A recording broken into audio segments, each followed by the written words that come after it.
우리 주님의 평화가 여러분과 영원토록 함께 하시기를 간절히 축복합니다. 바울이 참 부러운 고백을 우리에게도 합니다. 2000년 전에 이런 고백을 먼저 했습니다. 나는 예수 그리스도의 십자가만을 자랑한다는 겁니다. 예수님의 십자가를 미워하지는 않겠지만 바울의 말처럼 예수님의 십자가 외에는 결코 자랑할 것이 없다는 만큼 우리에게 이 십자가가 감격스러울까라는 생각을 한번 해봅니다. 독일어 말씀 속에서 바울은 자기가 왜 십자가만을 자랑할 수밖에 없는지 두 가지 이유를 같은 절에서 말하고 있습니다. 첫 번째 이유는 중간에 보면 이런 말씀이 나오죠. 갈라디아서 6장 14절, 그리스도로 말미암아 세상이 나를 대하여 십자가에 못 박혔다. 첫 번째 이유입니다. 이것을 세번역 성경으로 옮겨서 좀 편안한 말로 바꾸면 이렇습니다. 세상이 나에 대해서 죽었다. 그래서 십자가를 자랑한다. 그런 말입니다. 세상이 죽었다는 것이 무엇인가? 이게 지난주에 좀 드렸었던 말씀인데, 세상이 죽었다는 게 뭘까? 이렇게 세상은 버젓이 살아있는데, 나는 세상을 살고 있는데 세상이 죽었다는 것이 뭘까? 당연히 여기서 말하는 세상, 유니버스, 이 월드, 이런 세상을 가리키는 것은 아닙니다. 바울이 말한 세상, 바울 서신에서 세상이라고 하는 것은 우리가 구원을 얻기 위해 세상이 만들어 놓은, 혹은 종교적으로 만들어 놓은 여러 가지 규례 또는 규칙, 규범, 이것을 바울은 보통 율법이라고 말을 합니다. 이것을 가리키는 겁니다. 오늘날 율법이라고 한 단어는 우리 기독교인들만 사실 거의 사용할 겁니다. 율법이란 단어를 일상적인 언어로 사용하고 있는 사람은 거의 없습니다. 그래서 낯섭니다. 그러나 율법이라고 하는 거 이렇게 좀 바꿔보면 어떨까 싶습니다. 선한 행동, 바르게 삶, 우리의 공로, 행로, 이런 것들로 바꾸면 어떨까 싶습니다. 그러니까 무엇을 우리가 제대로 잘 지킬 경우에 너는 구원을 받을 수 있다. 이런 의미에서 율법입니다. 때로는 개개인에게 율법이라는 단어가 낯설게 여겨지지 않지만 바울이 내가 십자가를 자랑하는 첫 번째 이유, 세상이 나에 대해서 죽었다. 그러니까 우리가 구원을 받고, 우리가 꿈꾸는 게 구원이고 우리가 정말 갈망하는 게 구원인데, 구원에 있어서 세상의 규범들, 세상의 규칙들, 이것이 진짜 만들어진 성문화된 규칙들이든지 아니면 내가 스스로 만들어내고 있는 내면의 규칙들이든지, 이 규칙들이 이 세상이 나에 대해서 죽었기 때문이다 하는 겁니다. 아직까지도 솔깃하게 다가오지는 않을 겁니다. 예를 들면 이런 겁니다. 예를 들어보는 겁니다. 율법에 이런 것이 있다고 우리가 칩시다. 주의를 잘 지키면 구원을 받는다. 이제 됐습니다. 주일만 잘 지키면 됩니다. 그러면 구원을 받게 되니까. 그래서 구원을 너무나도 받고 싶어서, 구원이 우리의 삶의 목적이어서 이러면 행복해질 수 있구나, 우리가 기대하는 것이라서 정말 주의를 잘 지키고 싶습니다. 근데 이 구원을 갈망하는 마음이 너무나도 커서 이제 고민하게 됩니다. 주의를 잘 지킨다는 건 어떻게 지키는 걸까? 잘 지켜야 되잖아요. 그래야지 구원을 받잖아요. 잘 지켜야 되잖아요. 어떻게 지키는 것이 구원을 받는 주의를 지킴일까 고민하게 됩니다. 그래서 성경의 여러 가지 사건들, 주의를 잘 지키면, 이거 예를 드는 겁니다. 주의를 잘 지키면 구원을 받는다 하는 이 하나님의 말씀을 풀었다라고 생각하는 성경의 여러 말씀들과 사건들을 대입해서 이렇게 주의를 지켜야 된다, 이런 식으로 주의를 지켜야 된다 하는 규칙들을 하나하나 만들어내기 시작합니다. 예를 들면 마치 유대인들이 지금, 현대 유대인들은 안 그렇고 그냥 보수적인 소수 유대인들만 아직 요즘은 그렇다고 하는데, 안식일을 지키기 위해서 안식일을 거룩하게 지켜라. 지켜야죠. 근데 안식일을 거룩하게 지키는 게 뭡니까? 어떻게 하는 겁니까? 똑같은 물음이죠. 그래서 그들이 그런 것처럼 주의를 잘 지킨다는 것이 뭘까 해서 만들어 놓은 것이, 이를테면 예를 들어서 몇 킬로미터 이상 주일날 걸어 다니면 안 된다, 이런 규칙들을 우리가 하나 만들어내는 겁니다. 주일날 장사해서는 안 된다, 이게 주일을 거룩하게 지키는 거다. 그러면 좀, 아니면 주일날 물건을 사서는 안 된다. 그렇지만 얼마짜리 이하의 물건은 괜찮다. 뭐 이런 식의 규칙들을 자연스럽게 만들게 되어지는 겁니다. 왜요? 주의를 잘 지켜야 하니까.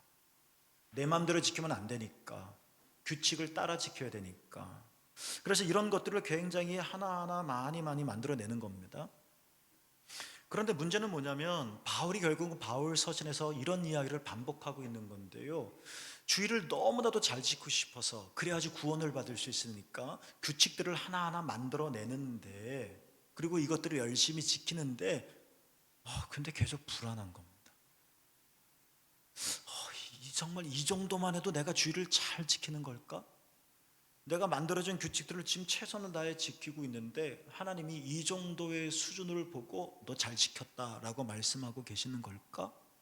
계속 불안하는 겁니다. 그래서 이것들 외에 더 상세한 규칙들을 계속 자연스럽게 만들어낼 수밖에 없는 겁니다. 이를테면 몇 킬로미터 이상 이동해서는 안 된다 하는 규칙을 지켜왔는데 우리의 실제의 삶에서 보니까 몇 킬로미터 이상은 안 된다는데, 걷는 건 안 되는데 버스 타는 건 괜찮은가? 운전해서 다니는 건 괜찮은 건가? 여기 또 고민입니다. 걸어서는 나도 안 다닐 거야.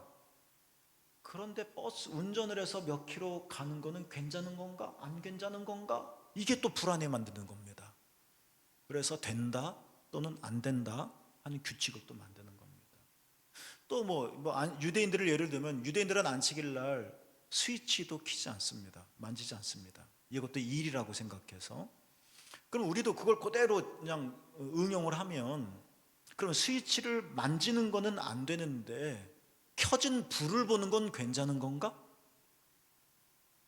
한도 없고 끝도 없습니다. 바울은 이것을 골로새서 2장 8절에 보면 이런 것을 뭐라고 말했느냐면, 이게 2000년 전에 사용했던 단어라서 우리들에게 지금 팍팍 들어오는 그런 개념들은 아니지만, 이런 것들을 뭐라고, 이렇게 만들어진 규칙들을 뭐라고 말하면 철학, 헛된 속임수, 전통, 세상의 초등학문이라고 표현을 했습니다. 예수님은 복음서에서 이것을 장로의 전통들이라고 말을 했습니다. 주의를 잘 지켜야 되는데 그래야지 구원을 받을 수 있는, 나는 구원을 받고 싶은데 어떻게 해야지 잘 지키는 것일까? 이거는 되는 건가 안 되는 건가? 허다하게 되었습니다.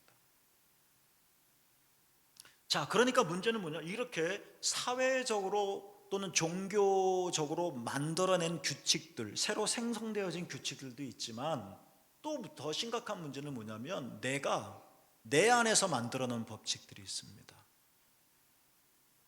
기도를 열심히 해야 된다, 새벽 예배 나와야지 구원을 받는다라는, 예를 들어서 이런 말씀이 있을 때 새벽 예배 나온다는 것은 어떤 걸까? 만약 1분을 늦으면 안 나온 건가? 기도를 조금 덜 하면, 기도하다가 졸았다면 온전히 안 지킨 건가? 그럼 몇 분까지 기도해야 새벽 예배를 잘 드린 건가? 규칙은, 그러니까 외부에서 만들어낸 규칙은 아니더라도 내 안에서 끊임없이 만들어낸 규칙들이 있습니다.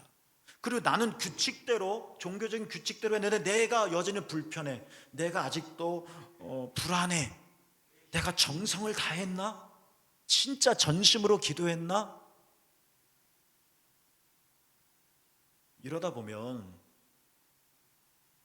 주의를 지키는 것이 구원을 얻기 위한 기쁜 일이 되어야 하는데, 우리는 주의를 지키는 다양한 세상, 규칙들, 규범들, 소위 율법들, 내가 행해야 할 것들, 내가 해야 할 것들, 이런 것들에 대해서 내가 얽매이게 되어서 주의를 지키는 것이 오히려 곤욕이 되어지고 우리는 평화를 잃고 만다는 것입니다. 바울이 말합니다. 세상이 나에 대해서 죽었다. 나는 오늘은 내가 정말 새벽 기도를 하는데 오늘은 정말 피곤해서 못 일어났다. 나는 그래도 그냥 꾸역꾸역 나왔는데 너무 피곤해서 기도하다가 잤다. 그런데 깨어있으라. 나는 깨어있지 못했다. 나는 저주를 받겠구나. 나는 구원을 받겠구나. 구원을 받지 못하겠구나. 이런 내 안에 거짓된 확신들, 불안들, 걱정들, 이러한 규칙들이 나에 대해서 죽었다는 겁니다. 이러한 규칙들이 나를 구원하는 것이 아니라는 겁니다. 물론 우리는 주의를 잘 지켜야 되고요, 전심으로 잘 지켜야 되지만, 잘 지켰기 때문에 구원을 받는 것이 아니라 구원을 받았기 때문에 우리는 주의를 지키는 것이죠. 바울이 말합니다. 세상이 나에 대해서 죽었다. 우리는 이런 규칙들을, 내가 율법들을 지킴으로 이것은 하고 이것은 하지 않고, 금한 것은 안 하고, 하라는 말씀은 하고, 선행을 하고, 공적을 쌓고, 행동을 하고 하는 것들로 내가 구원을 받는 것이 아니라, 내가 혹은 못하더라도, 혹은 내가 온전히 지키지 못했다 할지라도 예수 그리스도의 십자가에 나타나는 하나님의 사랑, 그리고 그 사랑에 대한 나의 믿음, 예수님 나를 이렇게 사랑하시는구나, 내가 연약할 때에도, 내가 아직 죄인 되었을 때도, 내가 아직 경건하지 못한 데도 나를 이렇게 사랑하시는구나, 십자가가 그 확증이구나, 내가 이렇게 깨어 새벽 예배를 나오지 못해도 주님은 나를 사랑하시는구나, 십자가가 그 증거이구나 하는 것을 우리가 왈칵 믿음으로 받아들이고 깨어나질 때 우리가 거듭나고 구원을 얻는 것이지, 이런 규칙들을 내가 수행했다고 내가 구원받는 것이 아니라는 겁니다. 이렇게 십자가에 나타난 예수님의, 십자가에 나타난 하나님의 사랑에 대한 이런 믿음으로 구원을 받는 자는 세상이 나에 대해서, 이러한 나에 대해서 죽었다, 나를 더 이상 굴복시키지 못한다, 부들부들 떨며 오늘 내가 이거 못했는데 무슨 일이 생기지 않을까 전전긍긍하며 불안에 떨지 않는다. 이 일을 이루신 예수님의 십자가를 나는 자랑한다. 바로 그러한 의미인 것입니다. 오늘은 두 번째인데, 14절 뒷부분에 보면 개역 성경으로 이렇게 되어 있죠. 내가 또한 세상을 대하여 그러하니라. 바울이 예수님의 십자가를 자랑하는 첫 번째 이유는 세상이 나에 대해서 죽었다는 것이고, 두 번째 이유는 반대로 내가 세상에 대해서 죽었다는 겁니다. 첫 번째 이유는 세상이 나를 더 이상 구속하지 못한다, 세상이 더 이상 나를 어떻게 하지 못한다, 세상의 규범이 나를 구원하는 것이 아니다, 오직 나를 사랑하시는 예수님의 십자가에 대한 이 믿음이 나를 구원하는 것이다, 세상이 나에 대해서 죽었다는 것이고, 두 번째는 내가, 사실 똑같은 말인데요, 내가 이러한 세상에 대해서 죽었다 하는 것입니다. 우리들은 수많은 문제에 봉착합니다. 진짜 문제는 끝도 없습니다. 그리고 삶의 문제는 진짜 다양합니다. 하나 해결하면 또 다른 문제가 또 언제 나왔는지 내 앞에 크게 눈을 뜨고 나를 노려봅니다. 이렇게 끝없는 거친 내 삶의 문제를 예수님께서 어떻게 우리가 이 문제들을 다루어야 할지를 보여주셨습니다. 그것은 뭐냐? 예수님께서 죽으심으로 모범이 되셨습니다. 예수님의 고난주간과 사술절은 예수님의 죽음을 슬퍼하는 절기가 아닙니다. 예수님께서 받으신 이 상처, 신음, 고통, 아픔을 내가 공감해서 예수님 어떡하지? 이런 절기가 아닙니다. 바울이 말한 것처럼 우리가 사순절을 지키고 고난주간을 지키는 진짜의 의미는 예수님의 죽음을 우리가 본받는 겁니다. 이것은 예수도 죽었는데 너도 죽어야지, 이런 포괄적인 말이 아니라, 그 죽음이 우리 안에 끊임없이 침범해 들어오는 삶의 문제를 우리가 어떻게 다뤄야 되는지를 알 수 있기 때문입니다. 그래서 예수님께서 죽으셨지만 마침내 사셨었던 것처럼 새 생명으로, 우리가 예수님과 함께 죽음으로 내 삶의 문제가 다 함께 죽고 어떻게 새 생명으로 부활할 수 있는지에 대한 이 고백이 예수님의 십자가와 예수님의 부활인 것입니다. 그냥 그분의 죽음과 그분의 부활이 아니라 믿음으로 하나가 되어 그분을 따라 우리도 죽음으로 내가 모든 삶의 문제에 대해서 죽는다는 겁니다. 그때 우리가 다시 새 생명으로 살아난다는 것입니다. 예를 들어 보겠습니다. 첫 번째 이유는 세상이 나에 대해서 죽었다. 세상이 더 이상 나에게 뭐 이러라 저래라 말 못한다는 겁니다. 우리는 그런 걸로 구원을 받는 게 아니기 때문에 그렇습니다. 조종당하고 지배당하지 않는다는 겁니다. 두 번째는 내가 세상에 대해서 죽었다. 내가 죽었다는 건데 예를 들어 보겠습니다. 세상의 규범과 규칙은 나의 업적, 나의 능력, 나의 소유로 판단을 합니다. 내가 어떤 직업을 가지고 있는지, 내가 얼마나 성취했는지, 내가 얼마나 소유하고 있는 것에 따라서 나에 대한 가치가 세상으로는 판단됩니다.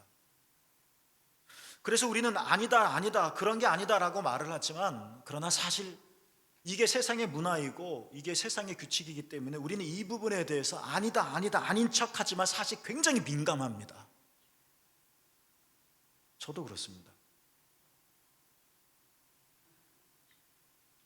내가 가지고 있는 능력이 나가 아니야 라고 하는 것을 나도 믿지만 실제로 살아가면서 저 자신도 굉장히 이 부분에 예민하게 반응할 때가 있다는 겁니다. 교회에서 저한테 좋은 차를 선물로 주셨습니다. 모임이 있어서 갔죠. 근데 누가 제 차를 긁어놨습니다. 새 차인데 얼마나 속이 아프겠습니까? 친구가 긁어놨습니다. 막 따지고 싶은데 그 친구는 G90입니다. 저보다 더 좋은 차입니다. 그러니까 농담입니다. 농담. 마치 우리가 이런 것처럼 내가 뭘 가지고 있느냐, 내가 가지고 있는 것이 무엇이냐로 나의 가치를 옳지 않다는 건 알지만 나도 모르게 판단한다는 겁니다. 그래서 우리는 은근히 신경을 씁니다. 그리고 사실 감정의 영향을 받습니다. 상대방도 나에 대해서 그렇지만 나도 나에 대해서 내가 이룬 성취와 내가 가지고 있는 소유, 이걸 보고 내가 스스로 나를 높이기도 하고 아니면 나를 낮게 평가하기도 합니다. 이게 우리 현실입니다. 우리는 굉장히 이 부분을 예민하게 받아들입니다. 내가 이것 때문에 더 사랑받을 수도 있고 덜 사랑받을 수도 있다. 우리는 생각합니다. 우리는 정말 그래요 라고 물으면 아이 그런 게 아니죠 라고 하지만 우리의 실제 삶은 굉장히 반응을 잘합니다. 그런 쪽으로. 주님이 우리에게 말씀하십니다. 이러한 세상에 대해서 죽으라는 겁니다. 죽었다는 겁니다. 믿음으로 구원을 얻는 거기 때문에 이래야지 구원을 받아 저래야지 구원을 받아 라는 이 세상의 모든 초등학문이 철학이 나를 구원해 주지 못하는 것이기 때문에 이거 나 더 이상 상관없고 세상이 나에 대해서 영향을 끼치지 못하면 죽었다라는 말도 맞고 동일한 의미로 거의 같은 의미죠. 그러한 세상에 대해서 나도 죽었다. 아니에요 라고 말하면서도 슬쩍슬쩍 곁눈질 치는 그런 너는 없다는 겁니다. 거듭났다는 것은 이러한 세상에 대해서 내가 죽었다는 겁니다.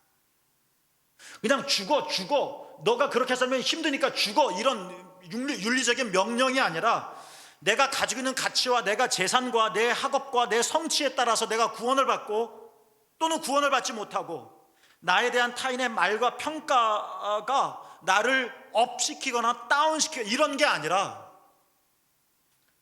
내가 높든지 낮든지 내가 성취한 것이 무엇이든지 상관없이 주님께서 그리스도 예수 안에서 나를 사랑하시고 나를 구원하셨기 때문에 이 은혜로 내가 구원을 받았기 때문에 거듭났기 때문에 새로운 사람이 되었기 때문에 만약 내가 가지고 있는 것들로 하늘나라의 상급이 큰 거라면 나는 지금 내 소유에 대해서 굉장히 민감하게 반응하고 엄청나게 벌어야 되겠죠.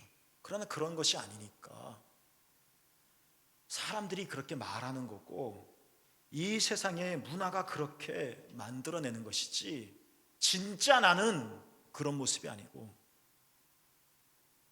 우리는 그리스도 예수 안에서 내가 가난하든 부하든, 내가 할 수 있든 할 수 없든, 내 성취가 크든 작든 나는 그리스도 예수 안에서 하나님의 사랑을 받는 자이고 나는 존귀함을 얻은 자다, 거듭난 자다, 하나님의 자녀다 라는 이러한 믿음, 이 믿음을 가졌다는 것은 내가 세상의 이런 규칙들, 이런 세상의 윤리들, 세상의 가치들에 대해서 내가 죽었다는 것입니다. 죽었다. 그러니까 나는 흔들리지 않는 겁니다.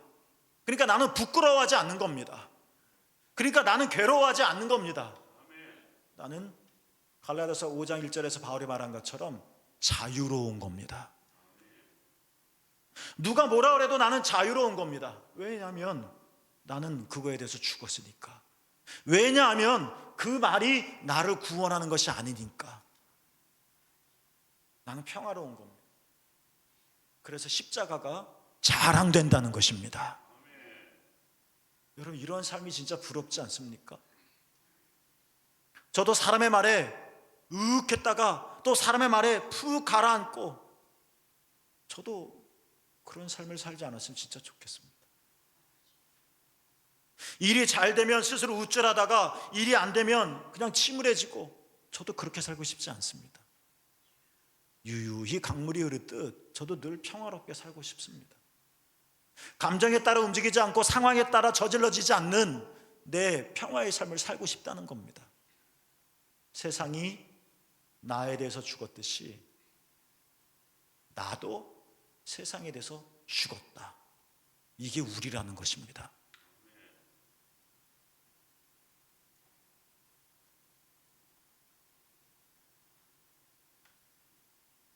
바울이 로마서 6장 11절에서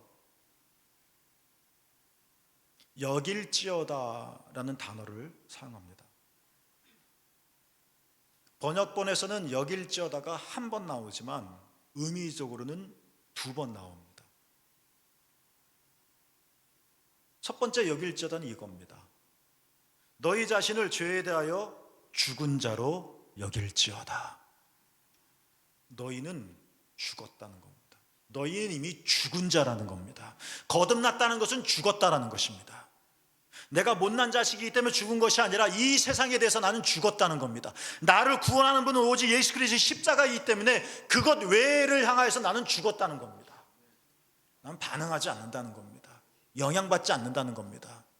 왜? 이 세상에 예수님의 십자가 외에 다른 어떤 것도 진정으로 나를 사랑하는 것도 아니며, 사랑하지만 영원하지도 않은 것이며, 어떤 것도 나를 거듭나게 해주지 못하기 때문에, 새롭게 하나님의 영으로 생명으로 가득 채워주지 없기 때문에 이 세상에 대해서 나는 죽었다.